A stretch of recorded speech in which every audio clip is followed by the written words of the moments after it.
गत सरकार समय जी अपराध वृद्धि होता राजधानी कहतु दत्त अपराध कहतु दर्शन कथा कहतु ये सरकार आ पादे दी पाद आगू बढ़ला नियंत्रण रे नहीं।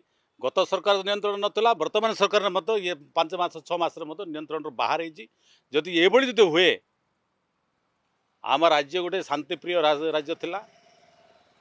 आपन देखिए भुवनेश्वर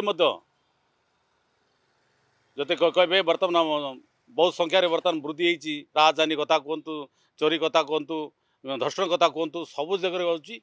तेणु राज्य सरकार गत सरकार जहाँ थिला वर्तमान सरकार बढ़ुची कि सरकार ताको नियंत्रण कर पारती होम डिपार्टमेंट बर्तमान संतोष ना।